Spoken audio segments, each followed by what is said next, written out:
मध्य प्रदेश कांग्रेस कार्यालय में नवनिर्वाचित दतिया विधायक घनश्याम सिंह पहली बार पहुंचे, जहां उन्होंने मीडिया से बात करते हुए कहा कि दतिया में चुनाव चुनौतीपूर्ण रहा, लेकिन दतिया में जीत से कांग्रेस पार्टी में काफी उत्साह है।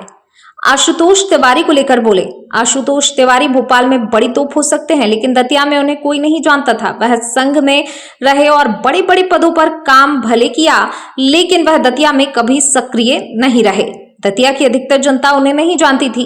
मैं विपक्ष के विधायक के नाते सरकार पर दबाव बनाऊंगा और दतिया में विकास कराऊंगा। मुख्यमंत्री मोहन यादव से उन्होंने अपील की है वह दतिया के विकास में सहयोग करें। साथ ही साथ उन्होंने कहा कि दतिया में मेडिकल अस्पताल है, लेकिन छोटी छोटी बीमारी पर मरीजों को ग्वालियर रेफर किया जाता है। तालाब के फूट जाने से बड़ी जल त्रासदी हुई। ऐसे अनेकों मुद्दों को उठाऊंगा और उन पर काम करूंगा। राजेंद्र भारती को लेकर कहा कि राजेंद्र भारती को पार्टी निष्कासित कर चुकी है। देखिए, सबसे बड़ी चुनौती यह है कि दतिया में पिछले 10-15 साल में भाजपा के शासनकाल में सामाजिक सद्भावना का जो माहौल था वो बिगड़ा। राजनीतिक द्वेष भावना के आधार पर कार्रवाई हुई, वो रुकना चाहिए। हम लोग आपस में जो चुनाव लड़े एक दूसरे के विरोध में, पहले होता था और हर जगह होता है कि आपस में मिल बैठ के बात भी करते हैं। दतिया में बंद हो चुका था, ये कल्चर ही बंद था। दुश्मनी मानने लगे थे। जाति के आधार पर जहर घोला जा रहा है। जाति के आधार पर बड़े बड़े लोगों के खिलाफ अपमानजनक शब्द, गाली गलौज माइक से किया जा रहा है। सांप्रदायिकता के आधार पर जहर घोला जा रहा है। युवा को नशीले पदार्थों की ओर भटकाया जा रहा है। नशीले पदार्थों की बिक्री, सट्टा, जुआ कई गुना बढ़ गया दतिया में।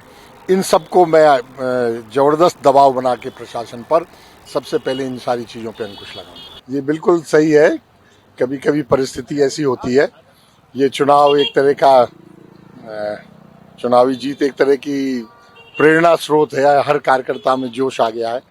तो कांग्रेस, मुझे पूरा विश्वास है इसमें जो माहौल बदला है उसके कारण 2028 में हम मध्य प्रदेश में सरकार बना लेंगे। आशुतोष तिवारी को हरा पाएंगे, उम्मीद थी आपको? नहीं, पूरी थी। देखिए क्या है, आशुतोष तिवारी यहाँ भोपाल में बहुत बड़ी तोप हो, दतिया में कोई उन्हें जानता ही नहीं था। वो हमेशा बाहर रहे। वो दतिया जिले के मूल निवासी हैं, लेकिन वो शुरू से ही आरएसएस में चले गए थे, बाहर चले गए थे और बहुत प्रगति की उन्होंने, बड़े बड़े पदों पे रहे। लेकिन दतिया में कोई परिचय नहीं था। दतिया विधानसभा में 95% जनता ने तो पहली बार नाम सुना था, शक्ल देखना तो दूसरी बात है।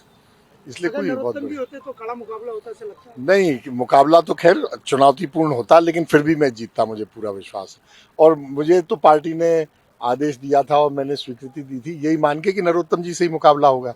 ये तो लास्ट टाइम पर चेंज हो गया, तो असली तो प्लानिंग उन्हीं के लिए